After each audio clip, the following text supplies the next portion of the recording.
Assalamualaikum warahmatullahi wabarakatuh. Halo Sobat Misteri Sunyi Mencekam. Bahagia sekali kami bisa kembali hadir menjumpai Anda. Seperti biasa kami akan menyuguhkan cerita-cerita misteri.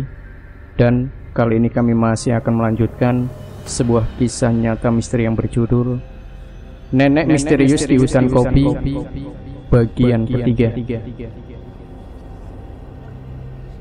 Aku menggeliat dan membuka mataku saat kurasakan hawa hangat menjalar di wajahku. Rupanya semalam aku tertidur di dalam mobil dan melihat matahari yang sinarnya telah menerobos jendela mobil dan mengenai wajahku. Bisa ku tebak, kalau hari sudah lumayan siang, aku segera keluar dari dalam mobil bersamaan dengan junior yang berjalan santai menghampiriku. "Baru bangun, Mas?" Sapanya dengan nada riang, seolah sudah tak ingat lagi dengan kejadian yang menimpanya semalam. Benar-benar anak yang konyol. Kuacuhkan sapaan anak itu. Aku justru bergegas menuju ke sumber air untuk sekedar mencuci muka atau mandi. Sekujur tubuhku sudah terasa lengket akibat semalaman berjibaku di dalam hutan untuk mencari junior. Wow, benar-benar eksotis, gumamku saat sampai di sumber mata air. Pemandangan hutan di pagi hari sungguh sangat berbeda dengan yang kulihat semalam. Setelah celingak-celinguk sebentar untuk memastikan bahwa tak ada orang di sekitar tempat itu, aku segera membuka seluruh pakaianku, lalu merendam sekujur tubuhku di dalam kolam penampungan di sumber air itu. Segar rasanya, meski terasa sedikit dingin. Sambil menggosok sekujur tubuhku dengan sabun, mataku tak lepas mengagumi keindahan alam di sekitar sumber air itu. Benar-benar sangat luar biasa. Alam yang menghijau, udara yang sejuk, serta suasana yang sunyi, seolah telah menghipnotis alam bawah sadarku. Iseng aku lalu mengambil ponselku, dan masih sambil berendam, kurekam semua pemandangan yang menakjubkan itu dalam format video HDR 4K. Tak puas merekam sambil berendam, aku lalu naik ke permukaan setelah memastikan bahwa tak ada seorang pun di sekitar sumber air itu. Masih dengan tubuh telanjang, kupuaskan nafsuku untuk mengabadikan pemandangan di tempat ini dengan ponselku. Kiri, kanan, depan, dan belakang, semua tak luput dari incaran kameraku. Hingga saat aku mengarahkan kamera ponselku ke satu arah, nampak segerombolan ibu-ibu dari desa yang tengah berjalan menuju ke sumber air ini sambil menyunggi bakul berisi cucian kotor. Suara mereka lama-lama terdengar sambil menunjuk-nunjuk dan melambai ke arahku. Aku terus merekam sambil membalas lambaian tangan mereka. Mereka semakin antusias melambai dan menunjuk-nunjuk ke arahku. Sepertinya mereka sangat kegirangan karena kurekam. Samar kulihat Anissa juga berada di antara mereka. Namun berbeda dengan para ibu yang terlihat antusias, Anissa justru menutupi wajahnya dengan handuk. Suara mereka semakin jelas terdengar, seiring dengan langkah mereka yang semakin mendekat ke arahku. Orang kota memang seperti itu kali ya. Kudengar suara dari salah seorang di antara mereka. Iya, sudah biasa mungkin. Mandi telanjang dilihatin orang gitu, apa nggak malu ya? Anjir. Baru sadar kalau sejak tadi aku merekam mereka dengan posisi berdiri dan tubuh telanjang, tanpa tertutup selai benang pun. Tanpa pikir panjang, aku segera melompat dan membenamkan tubuhku ke kolam sumber mata air, membuat rombongan ibu-ibu itu tertawa terbahak-bahak. Jancuk, dengusku sambil membalikkan badanku memunggungi mereka. Mau kusembunyikan di mana mukaku kalau nanti bertemu dengan Anissa? Beruntung rombongan ibu-ibu itu tak langsung mendekat ke arahku. Mereka menunggu di atas gundukan tanah yang berada agak jauh dari sumber mata air dan menungguku sampai selesai mandi. "Cepatan mandinya, Mas. Gantian kami mau nyuci nih," kudengar Anissa berteriak. Aku pun buru-buru membilas tubuhku, lalu dengan terburu-buru juga mengeringkan badanku dengan handuk dan berpakaian. Semua yang kulakukan itu tak lepas dari perhatian para ibu-ibu yang masih tampak berbisik-bisik itu. Aku tahu mereka sedang membicarakanku. Tak mau lama-lama menjadi bahan guncingan mereka, aku pun segera berlalu untuk kembali ke desa. Sementara rombongan ibu-ibu itu turun ke sumber mata air. Cih, tak tahu malu. Kudengar Anissa mendesih sambil menatapku tajam saat kami berpapasan. "Mas, tunggu."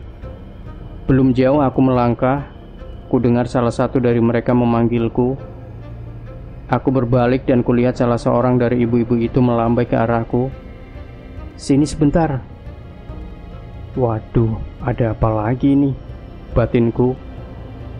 Selintas pikiran buruk singgah di hatiku. Jangan-jangan mereka merencanakan sesuatu yang buruk terhadapku setelah apa yang aku lakukan tadi. "Ada apa ya, Bu?" seruku tanpa beranjak dari tempatku berdiri. "Wes toh, kesini sebentar aja," seru perempuan itu sambil menyeringai jahat.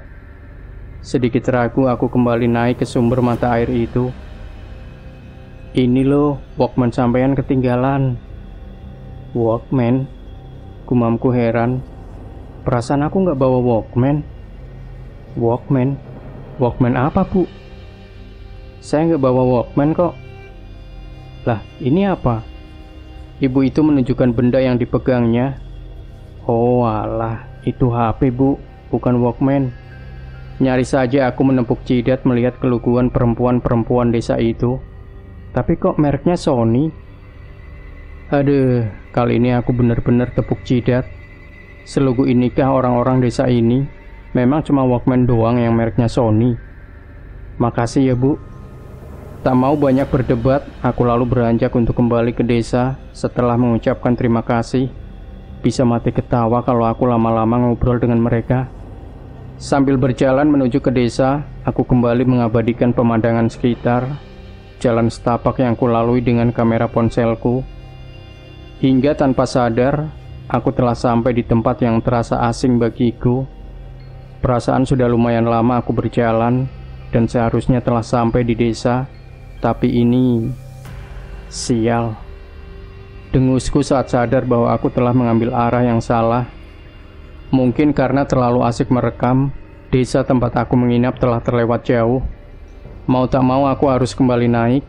Segera aku matikan kamera di ponselku dan ku kantongi benda itu. Aku lalu berbalik untuk kembali ke atas. Namun saat aku berbalik, jantungku nyaris saja terlompat dari tempatnya saat mendapati ada sosok yang telah berdiri di hadapanku, sangat dekat, hingga wajah kami nyaris bersentuhan. Astagfirullah. Refleks aku melompat mundur karena kaget. Namun naas, kakiku justru tersangkut pada seuntai akar yang merambat di permukaan tanah, hingga aku terjengkang dan jatuh terduduk ke belakang. Mataku menatap nanar sosok di depanku yang ternyata adalah si nenek pencari kayu bakar. "Mau kemana?" tanya nenek itu dengan nada datar, sedatar wajahnya yang tanpa ekspresi itu. Ini nek, tadi habis dari sumber, mau balik ke desa, tapi salah jalan," jawabku gugup sambil mencoba untuk berdiri. "Hati-hati, di belakangmu itu jurang." "What?" Sontak aku menoleh ke belakang, dan benar saja, mulut jurang yang menganga dalam kini terpampang jelas di belakangku. Bulu kuduku merinding seketika saat menyadari bibir jurang itu hanya berjarak sekian inci dari tempatku jatuh terduduk tadi. Hanya nasib baik yang membuatku tak sampai tergelincir ke dalam jurang itu. Pelan aku beringsut menjauh dari bibir jurang itu, lalu pelan-pelan berdiri dan menyeka keringat dingin yang mengalir di dahiku. Tempat macam apa ini? Jurang selebar dan sedalam itu sampai tak terlihat saat aku berjalan tadi. Dan kenapa terlalu banyak jurang di sini? Di dekat mata air ada jurang, di sini ada jurang, dan keduanya nyaris saja merenggut nyawaku. "Terima kasih, Nek, sudah diingatkan," ujarku dengan nada seramah mungkin. "Desa berada di sebelah sana." Nenek itu menunjuk ke atas, di mana nampak rumah-rumah penduduk yang berjajar tak beraturan. Lagi-lagi terasa aneh, karena tadi aku sama sekali tak melihat rumah-rumah itu. "Iya, Nek, ini juga saya mau balik ke atas." "Ya sudah, hati-hati. Jangan terkecoh sama siapapun di sini. Tetap ingat dengan Sang Pencipta, dan jangan sekalipun sampai lengah," ujar nenek itu sambil melangkah menuruni undak-undakan di jalan menurun yang dibuat menyerupai tangga itu. Mungkin undak-undakan itu sengaja dibuat oleh para petani untuk memudahkan jalan mereka saat hendak menuju ke ladang. "Nenek mau kemana?" tanyaku. "Mau ke bawah sana," jawab nenek itu tanpa menoleh. "Oh ya, nenek bawa air nggak?" "Kalau enggak, ini saya ada bekal air. Siapa tahu nanti nenek haus." "Nenek sudah bawa air kok." Lagi-lagi nenek itu menjawab tanpa menoleh. "Ya sudah kalau begitu, hati-hati nek," seruku sambil memperhatikan si nenek yang begitu lincah menyusuri jalan setapak yang lumayan terjal itu. Luar biasa, decakku kagum sambil berbalik dan melangkah naik untuk kembali ke desa. Manusia gunung yang sangat luar biasa. Sudah setua itu, tapi sadar bahwa merasa ada yang sedikit janggal dengan nenek itu, aku kembali berbalik untuk memastikan apa yang terlihat janggal dari si nenek itu. Tapi anjrit, kemana nenek itu? Tak mungkin ia bisa menghilang secepat ini dari pandanganku. Dan jalan tanah berundak yang tadi dilewatinya itu, aku yakin itu arah yang tepat mengarah ke mulut jurang. Jangan-jangan.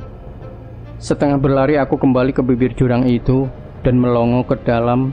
Tak ada apa-apa di bawah sana, hanya lebatnya dedaunan yang terlihat.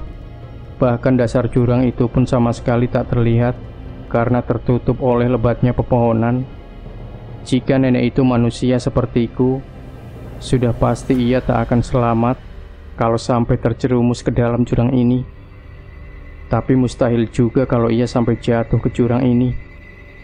Mengingat bahwa beberapa detik yang lalu nenek itu sendiri yang mengingatkanku bahwa ada jurang di tempat ini.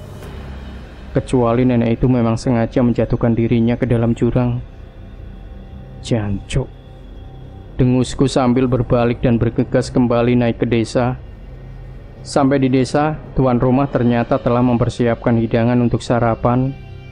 Anissa juga sepertinya telah kembali dari sumber. Kami pun sarapan bersama. Hidangan sederhana, namun dinikmati di tengah suasana kekeluargaan dan udara pegunungan yang sejuk, membuat makanan yang kami santap terasa begitu nikmat. Selesai sarapan, aku lalu mendekati junior yang tengah asik membersihkan senapannya.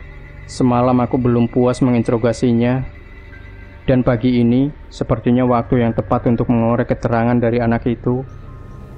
Apa sebenarnya yang membuat junior sampai menghilang tadi malam? "Semalam kau kemana?" tanyaku to the point. Sejenak junior mengangkat wajahnya dan menatapku. Hanya sejenak, lalu kembali menunduk dan pura-pura kembali mengelap senapannya. Jelas kalau anak itu berusaha untuk menghindari pertanyaanku. "Kenapa semalam kau bisa sampai berada di sumber itu?" tanyaku lagi. Kembali junior menatapku nanar. Ada rasa bimbang yang jelas terpancar dari sorot matanya. Dan alih-alih menjawab, ia justru celingak-celinguk memperhatikan sekeliling, seolah takut kalau apa yang akan dikatakannya itu didengar oleh orang lain. Pelan-pelan anak itu lalu membuka mulutnya, berusaha untuk menjawab pertanyaanku. Namun niatnya tertahan saat tiba-tiba suara Pak Hadi terdengar memanggilku. "Mau ikut nggak?" tanya Pak Hadi sambil menghampiri kami. "Kemana Pak?" "Turun, menjual hasil panen warga, sekalian belanja kebutuhan warung." Jelas Pak Hadi, ayahnya Anissa, memang membuka warung sederhana yang menjual aneka kebutuhan warga desa ini. "Ikutlah," sahutku sambil berdiri. "Aku juga ikut."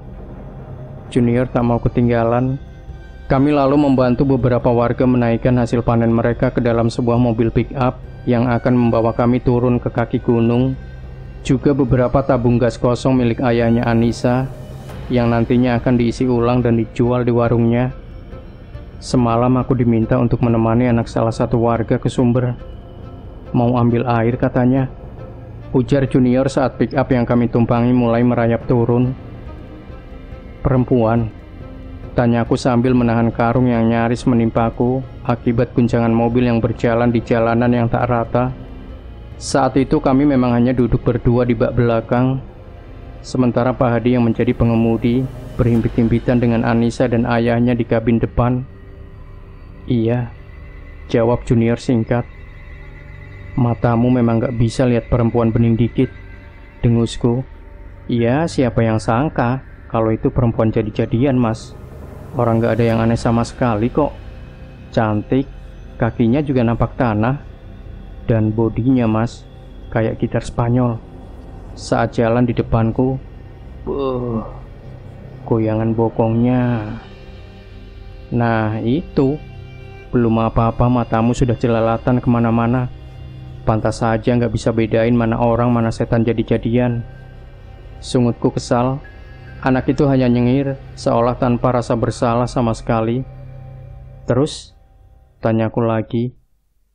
Ya ku antar gadis itu sampai ke mata air, Mas. Dia jalan di depan, aku ngikutin dari belakang. Bau parfumnya memang agak aneh sih, Mas. Kayak wangi bunga apa gitu, aku lupa. Nah, pas sampai di sumber itu, Mas, sambil nunggu gadis itu mengambil air, aku iseng-iseng metik buah kopi, Mas. Cuma beberapa biji. Gak sampai hitungan menit, pas aku noleh ke sumber lagi, gadis itu sudah gak ada, Mas. Terus, ya jelas aku panik, Mas. Mana tempat itu gelap banget dan berada di tengah hutan. Aku lalu berniat untuk kembali ke desa dan minta bantuan. Tapi gadis itu tiba-tiba menghadangku, Mas. Dan wajahnya sudah berubah, Mas. Hancur sehancur-hancurnya, penuh darah dan berbau sangat busuk. Dia menghadangku dan mendekat ke arahku, Mas. Tentu saja aku takut, Mas. Aku mundur. Tapi sialnya, aku justru terpeleset dan jatuh ke dalam sumber. Gadis itu masih terus mendekat ke arahku, Mas. Sementara tubuhku yang masih berada di dalam kolam sumber itu tiba-tiba menjadi kaku, nggak bisa digerakkan sama sekali, Mas. Lalu sampean datang sama Mas Dedi. Aku senang bukan kepalang, Mas. Aku berteriak-teriak memanggilmu, tapi sepertinya sampean nggak dengar, bahkan nggak melihat keberadaanku sama sekali. Hantu itu yang nutupin telinga dan penglihatanmu dan Mas Dedi, Mas. Bahkan hantu itu juga yang dorong sampean sampai jatuh ke dalam jurang. Aku terdiam mencoba mencerna ucapan Junior itu.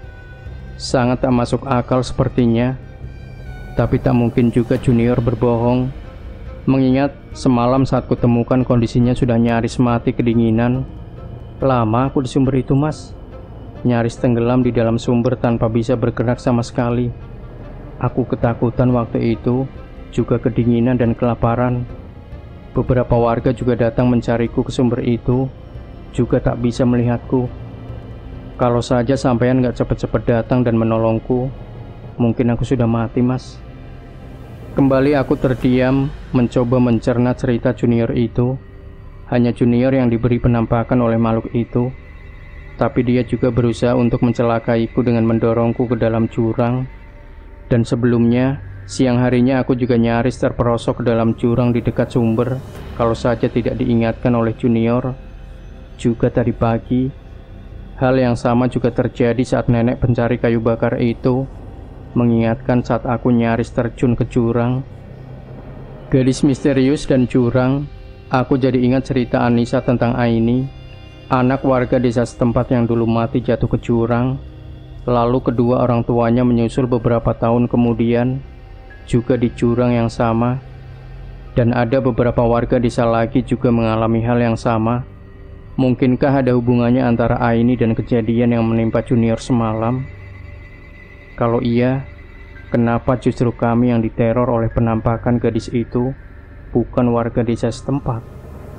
Lalu nenek pencari kayu bakar yang misterius itu, apa maksud dari pesan yang diucapkannya tadi pagi? Hati-hati, jangan terkecoh oleh siapapun di sini. Selalu ingat dengan Sang Pencipta dan jangan pernah lengah sedikit pun. Sebuah pesan yang justru menimbulkan sejuta pertanyaan di hatiku. Hati-hati terhadap apa, terkecoh oleh siapa, dan lengah dari apa. Sampai mobil pick up tiba di kaki gunung, otakku masih belum mampu untuk menjawab semua teka-teki itu. Sampai di kaki gunung, aku lalu membantu menurunkan muatan dari bak pick up. Dan setelahnya ikut Anissa ke sebuah toko besar yang ada di kecamatan. Aku jadi bingung sendiri. Pak Hadi bersama junior sibuk membantu ayahnya Anissa menjual hasil bumi. Sementara Anissa nampak asik berbincang dengan seorang gadis cantik yang sepertinya adalah anak si pemilik toko. Dilihat dari wajahnya, aku menduga bahwa gadis itu masih keturunan Chinese. Melihat gadis itu, timbul niat isengku. Setengah berbisik aku menanyakan nama gadis itu pada si sopir pick up. Lalu dengan rasa penuh percaya diri, kuhampiri gadis itu. Setelah Anissa pergi meninggalkannya untuk mengurus belanjaan, Raden Mas Firmansyah Slamet Catur Utomo dari keluarga Utomo Family. Kusebutkan namaku sambil mengulurkan tanganku ke arah gadis itu.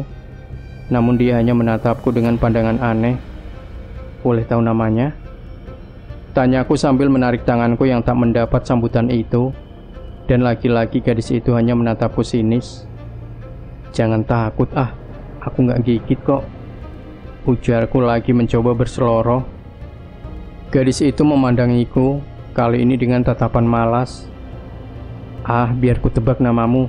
Diawali dengan huruf A, B, C, D, E, F, G, H, I, J, K, L, M. Ya, M atau L ya? Lana, Lani, Lina atau Lisa? Ya, Lisa Maharani. Nama yang cocok untuk gadis secantik kamu. Benar begitu? Gadis itu nampak terkejut, namun seolah senyum samar mulai mengembang di bibirnya. Aku bersorak dalam hati.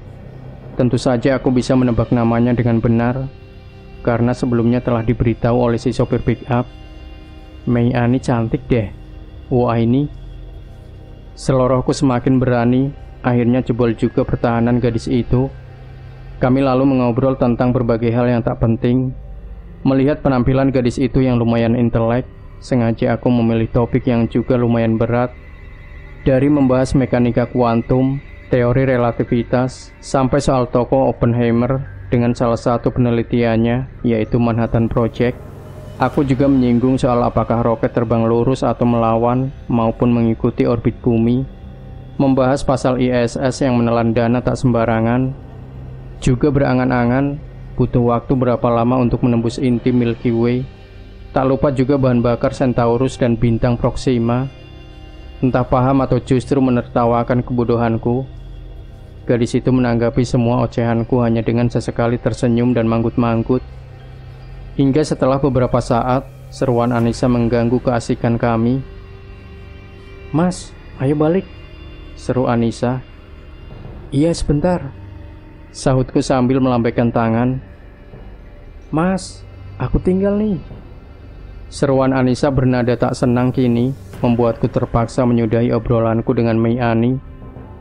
"Ya udah ya Mei, Nona besar sudah memanggil tuh. Sampai jumpa di lain kesempatan Mei." Pulang dari kaki gunung hari sudah siang. Setelah makan siang bersama, aku kembali melakukan survei ke tempat yang berbeda. Kali ini aku memberanikan diri untuk masuk lebih dalam ke dalam hutan. Pepohonan semakin rapat di sini, hingga sinar matahari kesulitan untuk menembusnya, membuat udara di sini menjadi terasa lebih dingin. Bahkan saat siang bolong sekalipun, ku coba memanjat sebuah pohon besar dengan bantuan tali webbing. Dari atas pohon ini aku bisa lebih leluasa untuk mengamati seluruh penjuru hutan. Beberapa kali aku melihat pergerakan hewan hutan yang membuat tanganku menjadi gatal untuk segera menarik picu senapan. Puas mengamati, aku kembali turun, lalu menjelajah inci demi inci sudut hutan itu. Seekor musang yang merunduk diam di antara akar pepohonan menarik perhatianku. Aku segera mengendap dan mempersiapkan senapanku. Lalu begitu binatang itu telah berada dalam jangkauan, senapanku menyala. Timah panas melesat dan mendarat telak di kepala binatang malang itu. Headshot, musang itu terkapar tanpa sempat menggelepar. Segera kupungut binatang itu dan kumasukkan ke dalam plastik sebelum kusimpan dalam ranselku. Aku kembali berjalan. Namun baru beberapa tindak, aku merasa kalau ada yang sedang mengikutiku. Manusiakah? Atau aku mulai waspada. Sambil terus berjalan dan pura-pura tak tahu kalau sedang diikuti, tanganku meraba dan membuka sarung pisau yang terselip di pinggangku. Lalu dengan gerakan yang sangat cepat, aku berbalik sambil menghunus pisau yang kini telah tercabut dari sarungnya. Nihil, tak ada siapa-siapa di belakangku. Padahal tadi dengan jelas aku mendengar langkah kakinya. Atau hanya perasaanku saja. Memang kuakui bahwa di hutan ini mulai terasa tak nyaman. Terlalu dingin kurasa. Memang sinar matahari tak bisa menembus lebatnya pepohonan. Tapi tetap saja tak akan sedingin ini, kecuali ada sesuatu yang menjadi penyebabnya. Sesuatu yang misterius. Aku kembali berjalan dengan tetap penuh kewaspadaan. Dan lagi-lagi aku merasa sedang diikuti. Pisau di tangan kusarungkan, lalu tanganku beralih meraba pistol airgun yang terselip di dadaku. Mampus. Lagi-lagi dengan gerakan secepat kilat, aku berbalik sambil menodongkan pistol yang siap tembak. Dan kembali aku dibuat penasaran, karena yang kudapati hanyalah lebatnya pepohonan. Tak ada sosok yang bergerak sama sekali. Jancuk. Aku mendengas kesal berbalik untuk melanjutkan perjalanan. Dan nyari mati nih orang. Aku berlari mengejar sosok berpakaian putih yang menyelinap di balik pohon besar tak jauh di depanku. Pistol di tanganku sudah siap tembak, namun lagi-lagi sosok itu menghilang. Aneh, ini benar-benar aneh. Jeda waktu antara kelebatan sosok itu ke balik pohon dengan kecepatan lariku untuk sampai di balik pohon itu hanya beberapa detik. Tak mungkin sosok itu bisa menghilang dengan begitu cepat, kecuali... Wush. Benar, terbang. Sosok putih itu kini terbang dari arah depanku, melesat cepat lewat di atas kepalaku. Refleks aku memutar tubuh mengikuti arah gerak sosok itu. Dan wasu. Kembali aku dibuat jatuh tercengkang oleh kehadiran nenek pencari kayu bakar yang tiba-tiba muncul di depanku, sangat dekat, hingga kedua ujung hidung kami sempat bersentuhan. Rasa kaget yang bukan kepalang membuat kerja jantungku menjadi tak terkendali. Rasa nyeri terasa menggigit, membuat dadaku terasa sangat sesak. Buru-buru aku meraba salah satu kantong ranselku, mencari obat yang memang selalu tersedia di situ, dan langsung menelannya. Sejenak aku berbaring diam dengan mata terpejam, mencoba menetralkan kerja jantungku yang nyaris kolaps, juga mengatur nafasku yang sudah nyaris putus di tenggorokan. "Kamu kenapa?" tanya si nenek tanpa rasa bersalah. "Aduh nek, jangan suka bikin kaget gitu napa. Hampir saja jantungku copot tadi. Untung saja aku selalu siap obat-obatan yang..." "Masih muda kok kagetan. Pakai obat begituan segala lagi. Memangnya kamu sakit apa?" "Enggak nek, ini cuma obat buat..." "Kamu itu nggak sakit. Cuma kondisimu aja yang lemah. Kamu kurang latihan. Makanan yang kau makan juga kebanyakan nggak sehat. Dan pikiranmu sepertinya lebih nggak sehat lagi. Apa yang mengganggu pikiranmu, anak muda?" "Ah, enggak kok nek. Tadi cuma... mungkin ada warga yang usil menakut-nakutiku." "Oh, nggak usah takut. Paling itu cuma orang gila yang suka kelayapan di sini."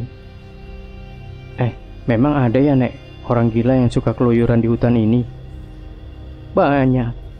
Sering kulihat orang gila yang sengaja dibuang dan dibiarkan mati di sini." "Oh, begitu ya nek." Aku manggut-manggut, meski tak sepenuhnya percaya dengan ucapan nenek itu. Sekejam-kejamnya orang, masa tega sih membuang orang sembarangan di hutan seperti ini? Ya meskipun mereka gila, tapi kan mereka tetaplah manusia. "Nenek sendiri ngapain di sini?" tanyaku. "Biasa, tuh, lagi nyari kayu bakar," sahut si nenek sambil mengerling ke arah tumpukan ranting-ranting kering yang telah berhasil dikumpulkannya. "Nenek setiap hari nyari kayu bakar begini?" Itu sudah jadi kerjaan nenek tiap hari. kerjaan. Jadi, iya, nenek tukar dengan makanan dan kebutuhan nenek sehari-hari. Iba rasanya aku mendengar penuturan wanita tua itu. Di usianya yang sudah sangat senja, ia masih harus bersusah payah keluar masuk hutan hanya demi untuk mendapatkan sesuap makanan. Kemana gerangan keluarga si nenek? Apakah mereka juga sudah hijrah ke kota seperti yang diceritakan oleh Anissa kemarin? Biar saya bawain ya, Nek. Aku lalu berusaha untuk membantu membawakan ikatan kayu bakar milik si nenek yang sepertinya lumayan berat itu. Beneran mau bawain? Ini berat loh, ujar si nenek. Ya beneran lah, Nek. Sini, biar saya bawakan. Nenek jalan duluan aja, biar saya ikutin dari belakang, ujarku serius. Ujaran yang kemudian aku sesali sampai detik ini. Bagaimana tidak, ikatan kayu bakar yang terlihat nggak seberapa itu ternyata lumayan berat, guys. Setelah aku mengikat tumpukan kayu itu dengan tali webbing yang kubawa dan menaikkan ke pundakku, aku pun melangkah tertatih-tatih mengikuti langkah si nenek yang terlihat sangat santai. Langkahnya begitu ringan menyusuri jengkal demi jengkal jalan setapak di hutan itu, tanpa memperdulikan aku yang sudah ngos-ngosan berjalan di belakangnya sambil membawa beban berat. Syukurlah, tak lama kami sampai juga di tepi hutan. Hangatnya sinar mentari sedikit demi sedikit mulai bisa kurasakan. Sambil berjalan aku terus memperhatikan langkah si nenek yang sepertinya selalu berusaha menghindari sinar sang mentari. Aneh. Dan saat sudah mendekati desa, tiba-tiba langkah si nenek terhenti. Aku yang berjalan di belakangnya otomatis juga ikut berhenti. Dan beban di pundakku pun kian terasa berat. Ada apa, Nek? Kok Belum selesai aku bertanya, tiba-tiba angin bertiup dengan sangat kencangnya. Aku nyaris terjengkang akibat hembusan angin yang datang tiba-tiba itu. Kalau saja tidak cepat-cepat berlindung di sebalik pohon besar di dekatku.